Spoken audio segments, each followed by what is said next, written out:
Easthampton City Council, Wednesday, November 30th. We'll have the roll call, please.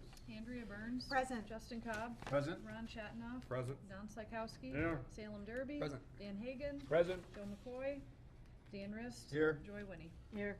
Thank you. May I have a motion to approve the minutes of the meeting of November 16th? Second.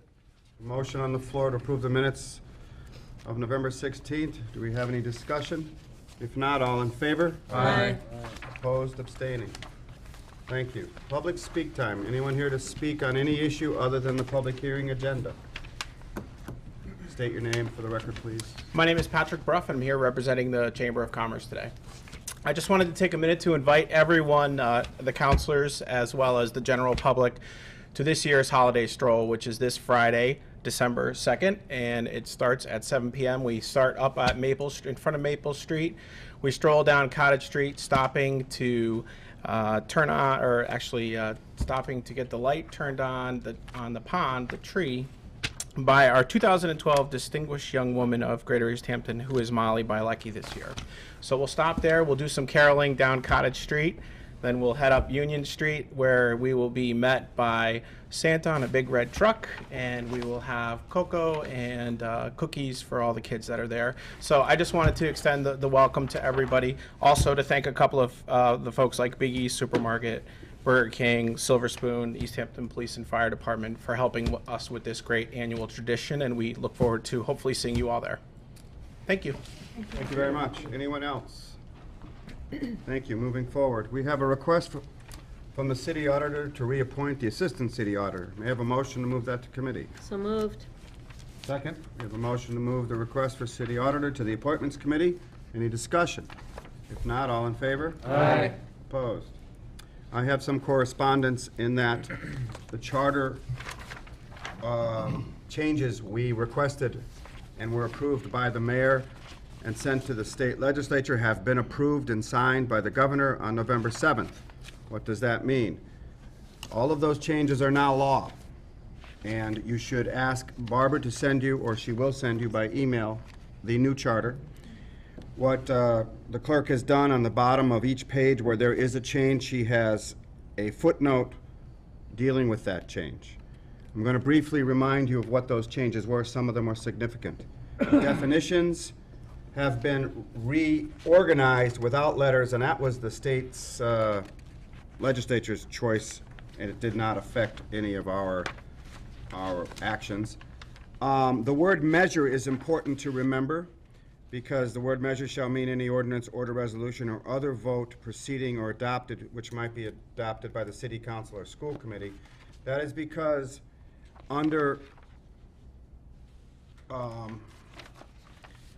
Section 2.6, we have changed our own method of voting in that it now requires an affirmative vote of 5 members to basically adopt anything. The word measure adopts anything. That's something we voted on and approved in the charter committee and at this council. So from now on, anything we vote on, whether the most mundane issue or the most important issue, if it doesn't require more than 5 votes, it requires 5 votes by the city charter. Other changes include making sure that the salaries of all elected officials, committees, et cetera, are reviewed every term of the city council. Officers elected by the city council, this is the most important changes we've made. The city auditor has been changed from a 5-year term to a 3-year term, and when that auditor comes up for reappointment, that's when that will change. The principal assessor is no longer on the Board of Assessors. The principal assessor is appointed by us and is independent of the Board of Assessors, but is the principal official for the Board of Assessors. Our current principal assessor, Mark DeMuro, will act as a board member until he is replaced by the new position. The mayor has, I believe, this week announced that that position is available, so we do have a position on the Board of Assessors for anyone who wishes to join the Board of Assessors. I'd like to ask that you step up to the plate for the city. That's very important, and as probably the largest change. The other thing that changed was something that was recently done by Councilor Psychowski, in which he objected to a vote at the last meeting. Now, if a counselor wishes to object to a vote by charter, that must be seconded by another member. It can't be just an individual. That was approved by us and is a major change in how legislative procedures go in the council. Another thing that affects the Appointments Committee, which is very important, is you now have 45 days to approve an appointment, not 30. That is a new change. The other changes are minor. Well, never minor, but the city council shall by ordinance provide a salary review of members of the school committee. That's the same thing as we've done with others. We've given the mayor 10 days to be away instead of 5 before the city council president takes over. That's in the charter now, so a couple of minor things, but I've announced the major ones, just to refresh your memory on what we all voted for. I'm very happy that that process worked out. You have any questions? Okay, moving on. Mayor Communications, you have anything tonight, Mayor Kotosnik? Okay. Reports, Rules and Government Relations. Nothing to report? No report tonight this evening. Okay. Finance, except for the public hearing, do you have anything? No report at this moment, just the item for public hearing. Public Safety, No report this evening. thank you. Appointments. Yes, we met tonight, just before the meeting. We have 2 appointments brought before us through the mayor. The first appointment, I'm going to make this in the form of a motion. Both appointments were accepted 2-0 by Councilor Rashad and myself.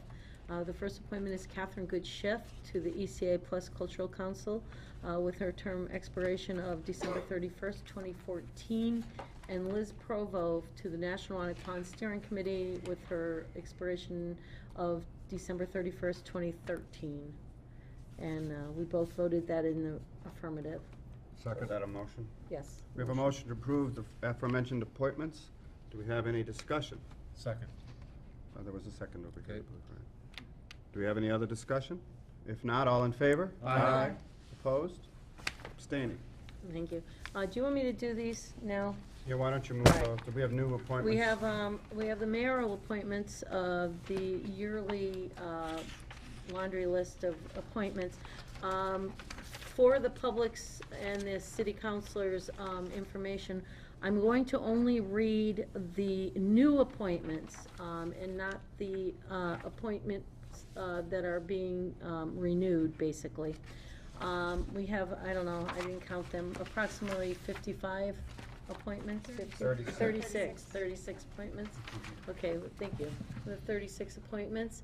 But out of these, I'm only going to read the ones that are going to be new appointments and for the department.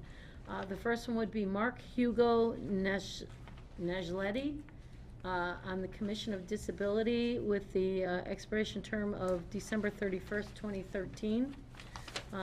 Then we have Ronald Shatanoff for the Planning Board, expiration date of December 31st, 2013.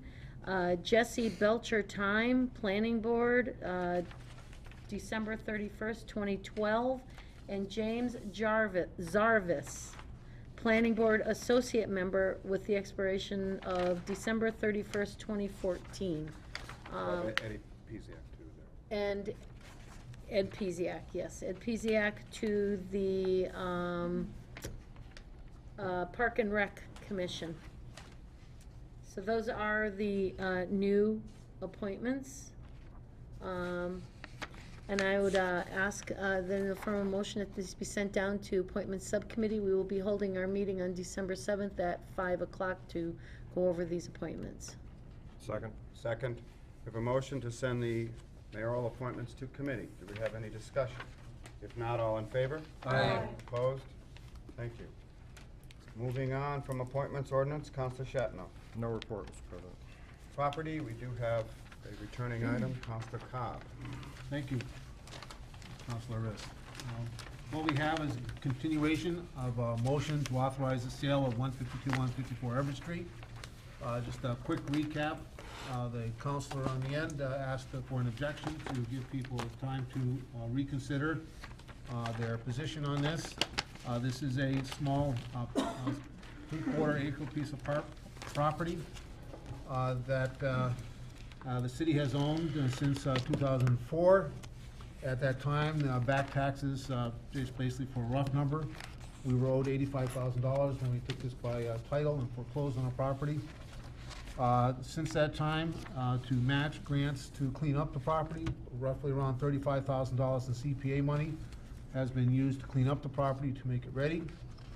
The property committee and city council and the mayor, with the help of the housing partnership, actually developed an RFP to build affordable units on that property. That RFP has gone out, and there were no acceptable bidders for that, so that has failed. And just to add this one little tidbit, we have in what was mentioned last meeting was that the current proposal that we have before us actually fits well with our master plan concerning affordable housing, owner-occupied units. That said, we did have a minority opinion. If it pleases the chair. Could you review what the conclusion of the planning board was? Just four units, et cetera, whatever. The conclusion of the property board was to recommend that 4 units of four owner-occupied affordable units would be developed on this property, that the minimum sale price would be $1, and we basically would be instructing the mayor to actually take charge of doing this in whatever means he deems necessary. Now, it was voted by 2-0 for the top. 2-1. 2-1, excuse me. Counselor Psychowski, would you like to do your minority report again? Okay, I mean, I'm not gonna go through all 17 of my objections. I'm sure you people would enjoy if I did it, but I'm not going to. The thing of it is, I find out a piece of property like this is going out for bid for $1. I find that obscene. The thing of it is, we're supposed to serve the community, and to serve them right, we have to protect it. Historically, tax title property always went to auction. And the thing of it is, if that went to auction with a minimum price on a lot, with no restrictions, the town could maybe recover $100,000 to $135,000, maybe $150,000. Now, if you don't want to do that, my conscience is clear, because I'm not going to vote for this. And you just have to remember, you people always vote for fees going up. Your water and sewer bills go up, that's beyond our control, I understand that. Your taxes go up 2.5% every year. This is a chance for us to put some money into the coffers. You don't want to do it? Vote any way you want. I quit. Next, call for the I vote. would like to give an opportunity to the representative from the Housing Authority to speak again on this issue.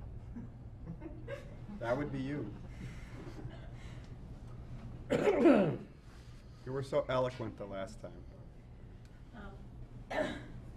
Thank you, Councilor Rist. I'm Jackie Brusso Pereira, 39 Garfield Ave, and member of the Housing Partnership. I don't think I have anything new to say from the last time that I was here, but I think the idea of issuing an RFP to get 4 units of affordable housing on that property makes a lot of sense. It's a strategy that the city used on East Street, and we have a great developer there, Habitat for Humanity, building 2 units of affordable housing there. CPA money has already gone into this property with the intention of using it for affordable housing. That was the original intention of that first RFP that went out that failed. So this is in keeping with what the council has already decided to do with this piece of property. And the Housing Partnership would love to help in any way to get that RFP out the door if that's what happens tonight. Thanks. I just wanted to ask you, just to reiterate, the $1 price was pretty much a way of trying to get Habitat for Humanity or another nonprofit to build affordable units Right. at a fairly low cost so that they would be affordable to a new homeowner. Exactly. The cost of the property is a barrier for a nonprofit to go in there and also to build and to be able to sell those at affordable prices. So the dollar makes it much easier for a nonprofit developer to go in there and be able to build on that property. Do any of the councilors have any questions? Yes, I have one Counselor statement. Psychowski? I have Is one it a statement or a question? Statement. Okay, well, wait, we're asking questions now. Are there any questions for Counselor Winnick? Just because we're setting the minimum bid price as $1 does not mean that that's what the price of the property will end up selling at, correct? You know, I think that the mayor can probably address that better. I'm trying to remember what we did on the East Street one, but we ended up selling that They will one for be doing, $1. it will be put out there for a competitive bid. Well, the competitiveness comes with the developer's ability to show that they're the right developer for that property. So in the RFP, you can write in there any stipulations, the number of years that they've been developing affordable housing, the kind of construction that you would like, other criteria like that would go into that RFP. But it's typically they do go for $1 if you offer it at $1. Any other questions for her? Not for Jack. Okay, thank you. Thanks. Counselor Psychowski. You brought up Habitat. Habitat had a piece of property on Ferry Street they didn't want to develop. Okay. Okay, so let's not bring up Habitat no more. Okay, thank you. Counselor Cobb. I want to add to the discussion a small piece of information. This is a parcel that has not, normally I would agree with the counselor on the end that we should have, hindsight being nice on this, we probably should have just auctioned it off way back when, but we decided to go a different course with this particular piece of property. And sticking to that, this property is now not, so to say, been a contributing parcel to the city of Easthampton for over 8 years, never mind the back taxes. With the money we've already expended to clean it up, I was looking at it, and the simple term I used, and I used this term last time, was there comes a point where you have to look at things and decide, you know, it comes time to cut bait and move on. And we're at that point. We need this to be so to say, a working property for the city of Easthampton, not to continually be owned by the city, but actually be owned by homeowners. And this was, so to say, one way, and as we have refined the RFP over time to try to get to that point. Thank you. Any other, Can I respond to that? could I wait for Mr. Counselor? I just had a couple of questions for the majority opinion or Sure, the minority. sure. What was the minimum bid on the last RPF? 85 or 87, something like 83. that. 83? 83 and some change. And it what was, It oh, was I'm sorry. inversely proportional to the number of units. So it And- went up all the way to like 280 something. And what were the building requirements for that? Were there, was it so many units or? 4. 4 with at least one affordable? No, it was, I don't know. the guidelines were for 4 units, and the price you got was inversely proportional to the number of affordable units you put in. So if you only put 1 unit, it was the higher price. If you put 4 units, it was the smaller price. So in other words. So it was like a sliding scale by the Right. number of. You only had to pay 83 if you put 4 affordable units in. We got no buyers for that. Anything else, Counselor? I have a statement, but I'll defer to Counselor- Counselor Psychowski. Psychowski? Counselor Cobb, when this started 8 years ago, I was on that committee with you and J.P. Kaczynski. Remember? Yes, I do. Parsons Village wasn't even thought of at that time. Do you realize how many units you're gonna have in that neighborhood? We're packing that. I don't mind helping out for affordability, but doing it right. Just jamming everything into that one neighborhood is not a neighborly thing to do. I don't even live there, but I wouldn't do it to my neighbors. Counselor Wynn? Question, these are owner occupied, not rent, owner. Right. So there's an investment by the people, obviously. Yep. The owners will be paying a mortgage. And taxes and everything else that goes along Right. with happy home. Got it. I'd just like to respond to the Parsons Street issue.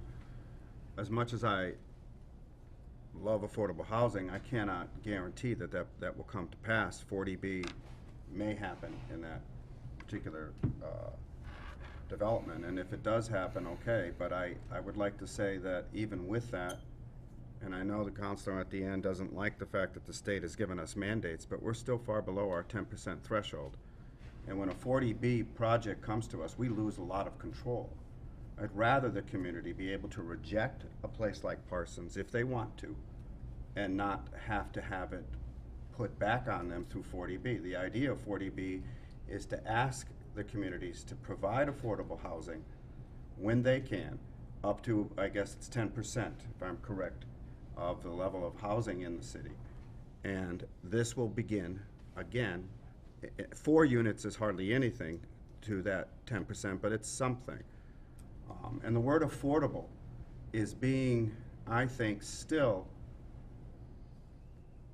analogous to subsidized welfare housing, and that's not the case. These are owner-occupied people who have jobs, who cannot afford market rate homes, and are able to live in these homes and pay taxes and have home ownership in this case. And I think that's preferred, rather than us trying to find subsidized housing and build for the homeless, which is where we'll go if we don't continue to strive for affordability.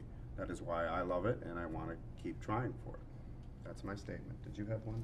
I just wanted to say, I went to the first property meeting on this, and as far as the affordable project there, I agree with a lot of what Councilor Cobb said about it being right for that neighborhood if we're gonna have more affordable housing there, which is another thing, but certainly the owner occupied, I guess what I've been mulling over the last couple of weeks, and what troubles me is the cost, and I mean, the property is assessed for $280,000, and the land alone is assessed for $60,000, and we're already out $35,000 in CPA money to clean it.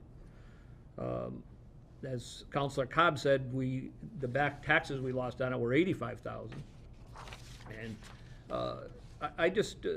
I will have trouble supporting no minimum bid. I just can't see no minimum bid. And because it's whether it's a not-for-profit or a for-profit, I just think the city should get some upfront money. I'm not saying if 83 was too much, maybe we should have come down. And again, I'm not trying to second-guess property, because I think I know it's been on this agenda longer than I've been. So I guess I would be inclined to vote against it, and maybe see 6 months from now, if the economy's better, it'd be brought back up under the rules.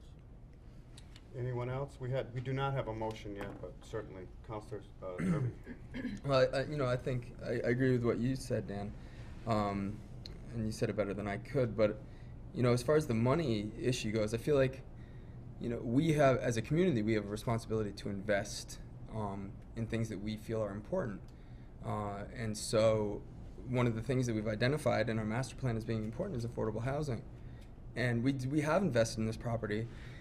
But doing nothing or waiting is costing us money, and it's costing us the potential to have people that want to live in Easthampton and want to live in a house that currently can't afford one, that opportunity. And so I think the sooner we can get this on the tax rolls, the sooner we can have people living there, I think that's going to be a good investment for us into the future.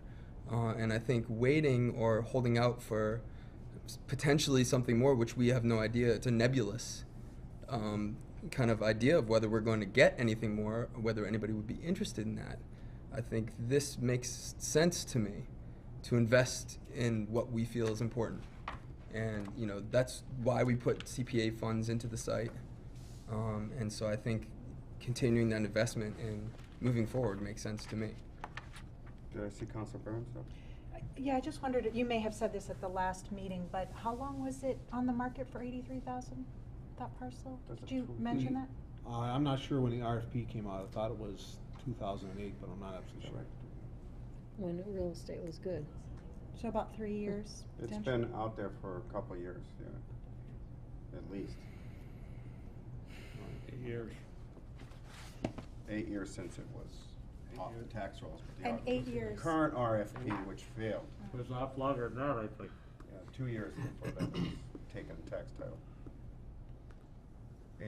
Did I see Councilor Winnie?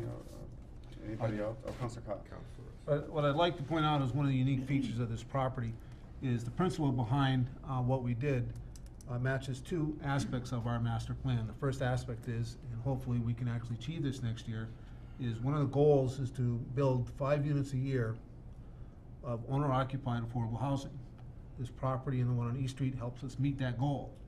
The second aspect is the master plan clearly spells that we should be looking at, in order to build affordable housing, we should be looking at fallow property that the city owns and using that property for a number of reasons. And one of them is because we have control over what is actually going to be built there, and which makes it different than selling it outright or auctioning outright to the a private market, where we have no control over what's going to be built there except what's by right. And so this property met those criteria that were clearly identified for someone who's actually reviewed the master plan heavily, those items. And it was also part of the reason why the neighborhood association, a number of members on the neighborhood association, were fully in support of actually this proposal. The actual money, you have to look at that there's actually other tax money used to clean up the property. And I know one grant was around $90,000. I don't know about the others. So there's an awful lot of money that has been moved to try to clean this up that a private developer would have had to pay. To auction it off at this point to a private developer, we either make the price way too high, or we would lose our control and we would lose our ability to meet one of the goals in our master plan. So I am actually in favor of this whole proposal. Councilor Shatna.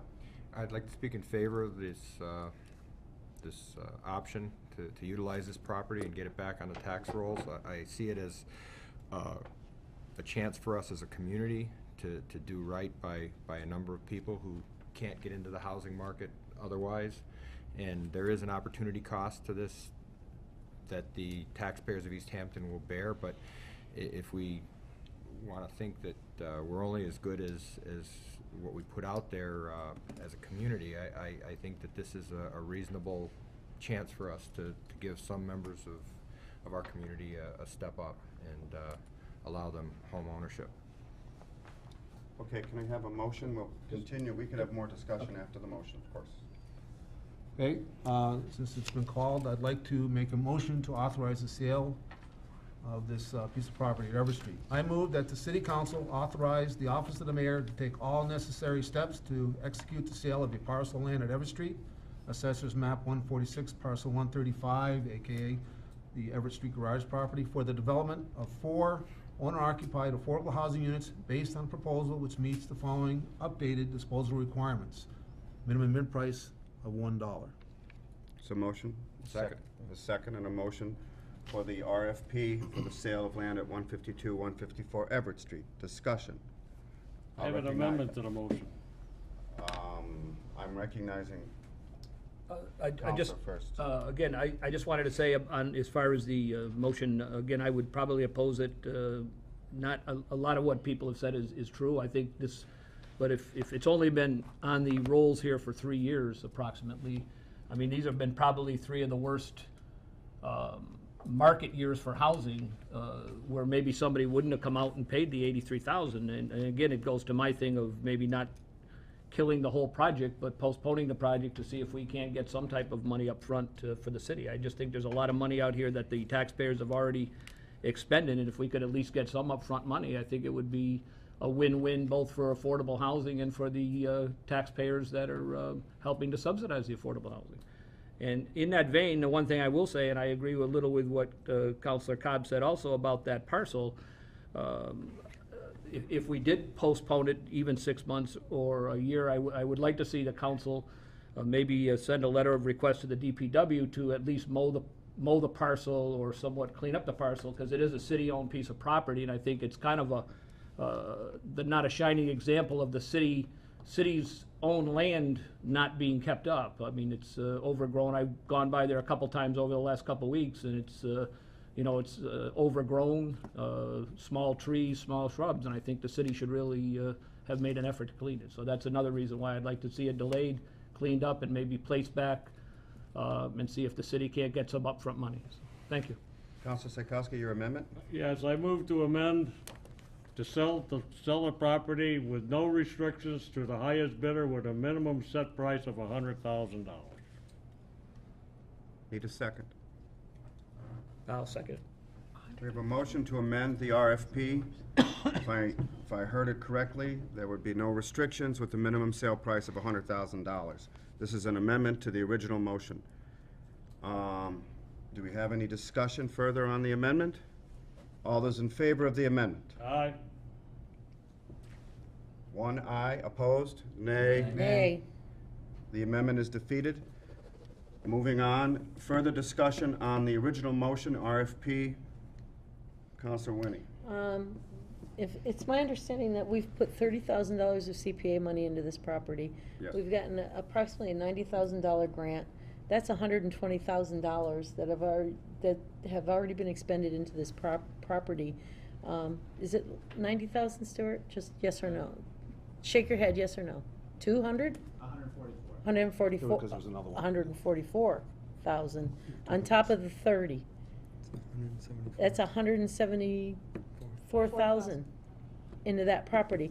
And like it or not, that's already come out of the taxpayers' money. We tried to put this out for bid for $83,000. We got nobody. I don't think that the economy is gonna get to the point where somebody's gonna bid on this property, and we're not gonna make our money back. Either way, you cut it or dice it or slice it. $100,000, $174,000 has been invested. We own it. I think that this is keeping with the master plan. I'm fully in support of it. That's really all I have to say, so. Any other discussion on the original motion? Counselor? What are the reasons it maybe didn't move for the $80,000 price? Because there were restrictions put on it in the bid. If the restrictions were removed, you maybe get a lot more. A 4-unit condominium, checking with 2 realtors in this community, land cost for each unit at a condo is $35,000. So you figure 3570 is 140, you approximately get if it's a 4-unit condominium bid down there. If you want to give it away for $1, feel free. I'm not. I represent the community.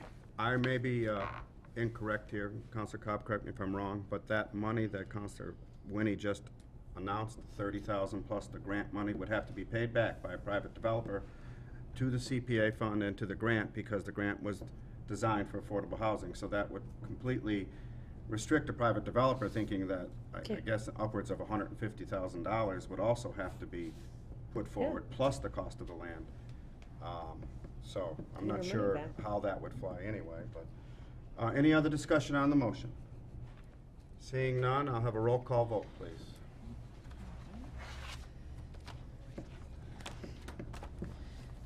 Justin Cobb. Yay. Ron Shatnoff. Yes. Don Psychowski. No. Salem Derby. Yes. Dan Hagan. No.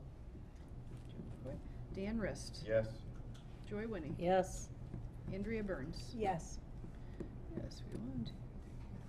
6 yeses, 2 noes, motion passes. Thank you. Since that's the last item on the property, do you have anything else, Property Committee?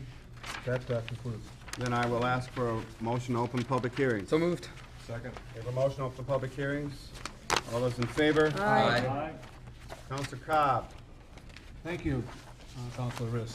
I have before me for a second reading a supplemental appropriation request dated November 14, 2011.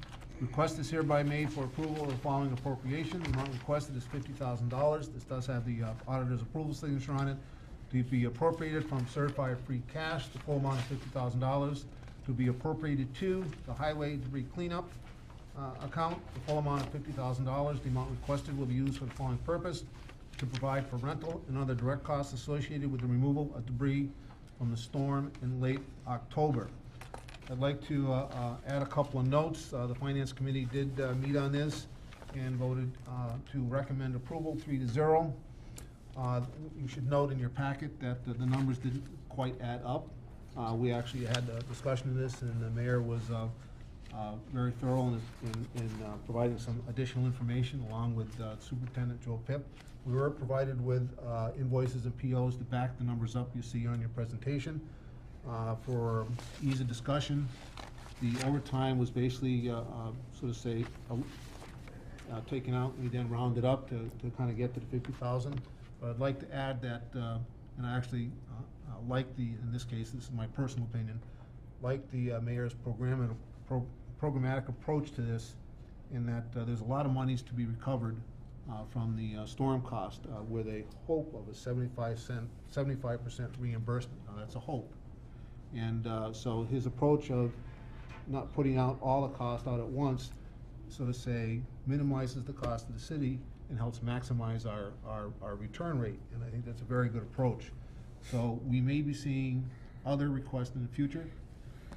Like in the presentation, you saw $40,000 for chipping the debris. We didn't talk about that one this particular time, but we may be seeing other requests from other departments to cover overtime and other things, associated cost. And it's based on that design. Why put a big number out there if we may not get any money back? This helps define it a lot better, and I'm actually much more in favor of that approach. That said, let's see if I got anything else to note. No, that actually says it quite clearly, and that concludes my Director of report here. DPW, want to say anything to this, or? I do have a question for you, Joe.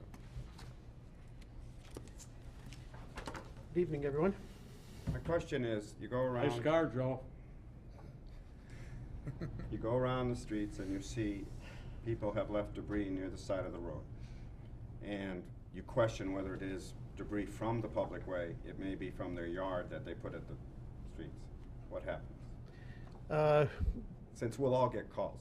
Well, Because the we've- DPW truck drove yeah. by. We've received several calls already, but when we see hardwood trees in the front yard and we see pine branches on the ground and pine trees in the backyard, we're not picking that up because that's pretty obvious where they came from. If there's a tree in the front yard that's been damaged and the brush is by the side of the road, we make a determination, is that tree on private property or is it on public property? If it's on public property, we have to pick it up. If we feel it's on private property, we're going by it. And we have to do this because FEMA will not reimburse us for picking up private brush. So in the hopes of the 75% reimbursement, we have to stick to something that's important, it's a FEMA rule. Absolutely right. Okay, well, I'm sure your department and the mayor's office is ready for the calls, why the DPW truck drove by, and you have the right answers. We've been fielding those calls all along. Already? I personally, when I get a call, I personally will go out there. Good. If I can make the determination, I will. If I need the city engineer, he'll help me with that determination. Get back to the people. A lot of times they're not happy with the answer that we give them, but again, we can't please everybody. Okay, good, thank you very much. Anybody else? Just one quick one, Joe. If a tree's trunk is on private property, but its branches go into the public way, is that considered, is that considered debris that would be the city's responsibility? In other words, you have a large tree, somebody has a large tree in their yard, and the tree itself, part of the branches are hanging into the public way. If those branches came down They came down, and would they're you- on the side of the road, then we're gonna You get wouldn't them. pick 'em. We're gonna get those. Another question, is the DPW yard still open for free debris still, or when is that closing? We anticipate going through this Saturday. This Saturday. Right. Oliver Street. At Oliver Street. That'll be over 30 days that it's been opened. We're seeing a decline in the usage because obviously people have pretty much Taking advantage of it. pretty much taken advantage of it and brought it in. Okay, anybody else? Counselor? I just want to commend Joe and the crew that's out there doing it. They're doing a damn good job. They did a hell of a job on Pomeroy Street, and I want to thank them. And they are doing a good job, and he's been active out there. He's been running around like a chicken without his head a little bit, but he's been doing a good job. We originally we originally figured between 5 and 8 days of cleanup. We're into our 3rd day now, and we figure we're about halfway there. And at $8,000 a day, because that's roughly what we're spending, $8,000 a day, 8 times 6 is 48. So we're right in that $50,000 ballpark. Counselor Winnie? Joe, with all of the branches and everything, you chipping them down at Oliver Street? No. Oliver Street is pretty well full, and the branches that we're picking up from the city streets now, in anticipation of FEMA reimbursement, we have to keep that separate from the Oh my okay. God. brush that's out at the Oliver Street site. So we're hauling those down to the treehouse property and keeping them separate. So nothing's chipped yet, and at some point, you'll be seeing a request for an appropriation coming back to you to put it out to bid for chipping and removal. When we do chip it, though, do we offer any of the chips to the public? 'Cause that's what they do in Northampton, and a lot of the public take advantage of it. We were told that if you are going to offer chips to the public and seek FEMA reimbursement, be very careful, because there's a value that FEMA puts on that, and that might affect what you're being reimbursed. Be reduced because Right. you gave it away. On the chipping? You just left Yes. the gate open. So typically what I see happening is that the same day those are chipped, they won't even go into a pile. They'll go right into a truck and right out to a incinerator or some sort of a furnace that would heat, burn them for heat or something. Okay, Anybody else for DPW Director? Thank you. thanks, Joe. Anybody from the public want to speak to this issue? This is a public hearing. Thank you. Counselor Cobb, a motion, please. Thank you. I move to recommend approval of the supplemental appropriation request of $50,000 from certified free cash to highway debris cleanup to provide rental and other direct costs associated with the removal of debris from the storm in late October. Second. We have a motion before us for a $50,000 appropriation for storm cleanup. Any discussion? If not, all in favor? Aye. Opposed or abstaining? Motion carries 8-0. A motion to close the public hearing? So moved. Second. All in favor? Aye. Motion to adjourn. So moved. Second. Motion to adjourn, all in favor? Aye. Done. Remind the council that we do have a meeting next week. I unfortunately will not be able to attend, but there is another meeting, the regularly scheduled meeting. Well, you're going to a pellet factory. Oh, they're going to- Probably. I don't know. They'll Advertising. bid on it.